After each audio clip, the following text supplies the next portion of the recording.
Good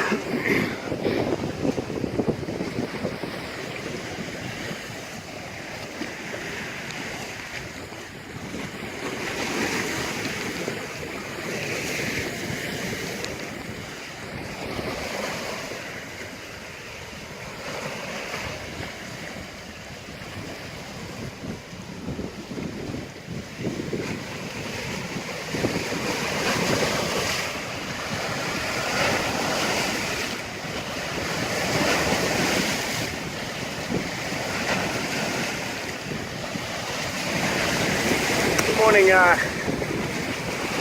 everyone, and welcome to Will It Work TV on this lovely windy day. Kind of enjoy days like this. As you can see, got a lot of surf splashing up. Mainly want to get on here and make an announcement and let everyone know what's going on. I know of a lot of my videos I like to take out here on the river. Excuse me, my allergies acting up really bad this morning. And I'm going to try to make it.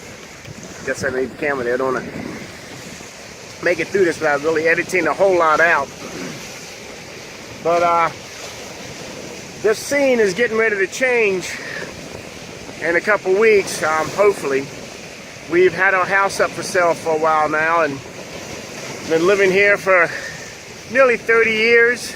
Let's see, right there. And we've decided to kind of take a bit of a scenery change. We're going to downsize, going from a 3,300 square foot home down to around between somewhere around a 12 to 1,500 square foot. But the yard is going to be much larger. We're going to be moving on to 10.5 acres. And, trying to adjust my coffee cup hand here. Like I said, we're going to be moving on to 10.5 acres, and several reasons for this. I guess mainly is we just want to try to be a little more self-sufficient. Just really getting kind of nervous about depending on too much technology because of the world's current events. There. All right. Get out here in the front yard. A little less windy. I'm sure it won't be hopefully affecting the mic. We decided to make the move because we just don't trust the current situation in our world.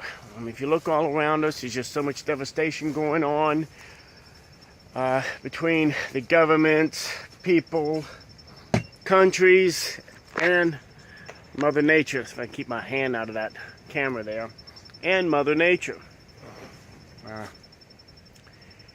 And I think the problem is people are depending too much on technology, on their own governments, and we've gotten away from being self-sufficient, and we really don't trust anyone but ourselves. And if things should go south, we're going to need a place that we're going to be safe. It's deep into the country that we're going. And I guess you could say make a homestead. It's not going to be easy. I mean, two city people's getting ready to move out in the country. I spent a lot of time growing up in the country. Spent my summers at my grandmother's, but it's not. Even though they were self-sufficient, it wasn't the same because I didn't pay attention to what they were doing. I was just a kid out there playing around in the fields, in the woods, and enjoying myself. So. To go from depending on grocery stores and electricity and all that. Now, of course, we're going to have the technology out there where we live as well, but we're going to try to get by with as little as possible. We want to try to grow our own food, so we'll buy smaller livestock, such as chicken and eggs, things like that. And I know I've mentioned it a couple times before in my videos that I am a prepper. I'm a pretty much dedicated prepper. I got plenty in the house here. I've got alone probably close to a year's worth of food. We've got food sources stored elsewhere also, just in case. But we have a lot of just in case scenarios that we have around the house here. But if things did go south bad enough, an EMP, we lost electricity for months on end or even years, we definitely couldn't depend. You can't depend on your neighbor anymore. I just learned that on Facebook. You know, these Facebook communities they have on there. It's a large auditorium with nothing but a bunch of podiums and everyone standing around speaking their minds, which is fine, but it's just the attack that everybody has on each other. So it seems you can't even depend on your neighbors anymore. So we want to get out somewhere where something happens, things do go south. Not only us, but our children have a safe place to go as well, and our grandchildren. One of the rules about being a prepper that you'll hear quite often is you're not supposed to let anyone know that you're prepping, and that's true to a certain extent. You know, we say that, but if you look on online, there are just so many prepping sites on there, and some people letting you know who they are, and others doing it anonymously. I'm not real big on doing it anonymously. Because I have so many friends and families that I'm trying to convince that they as well need to be prepared just in case shit hits the fan. What I decided to do was, starting today, is make a video journal of mine and my wife's transition from this home to the apartment, while we're getting the home where we're going built, and tackling obstacles in the way, such as what to do with our prepping supplies. Things like my trailer here. Let's see, it's full of supplies. It's got camping gear. It's got, if something would happen, we had to leave the house immediately, I can hook up to it and we'd have supplies, a place to stay, just literally a place to live, without being out in the open. That we're not going to take that with us to the apartment we're going to right now. So there's going to be a lot of changes, but there's also going to be a lot there for you to learn. For those of you that live in apartments and things, I'm going to show you how to, be prepared when you're living in an apartment, how to survive in an apartment, and mainly how to store your prepping supplies. I've had few people I've dealt with that live in apartments, and the first thing they say is, well, we don't have any place to put the stuff. You actually do. And no, I'm not talking about in the middle of the living room floor, stacking crap in the corner of your house to the ceiling. There are just great little ways of hiding, plenty of food, plenty of prepping supplies, all of that. And you're going to see the journey that we're going to take in the transitions, and what this is, it's going to be a template for you to learn off of as well. You may not be able to do everything exactly as I do it. Prepping is just all personal. It's a personality. It's like a fingerprint. Everyone does it differently. But shout out I want to give to is to Trevor Irving.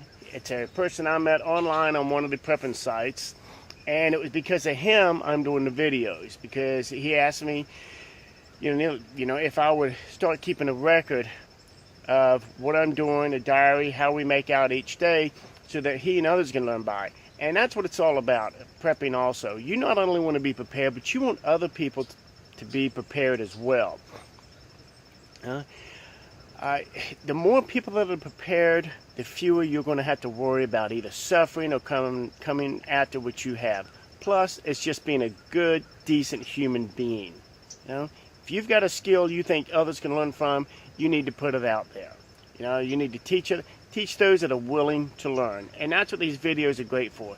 If you don't believe in prepping, if you don't, if you got trust in the government that things are going to be all right, that's great. Then you don't have to bother watching any of them. If you do want to learn something, I'll put it out there. I'm also going to put information out there where if I don't have an answer for you, or if I think there's a better answer for you, because like I said, the way I do it isn't going to fit everyone. I'll put that up there. There's a lot of great prepping blogs out there, prepping sites, but if you tune into here and get involved with the videos, ask questions, you know, or give me opinion, give me some advice. Just because I've been doing this a while, I don't know everything, and somebody out there probably has some better ideas of how I should be doing something. So get prepared for a lot more videos now, because I'm going to be filming it. Just not with this, you know, it isn't strictly going to be about prepping. It's just going to be the transition that we make, taking, you know, downsizing from this to just a 2-bedroom place. So I think it's going to be fun. It's definitely going to be interesting, and it's not, none of it's going to be easy. So subscribe to the channel, stand by, and wish me luck. Thank you.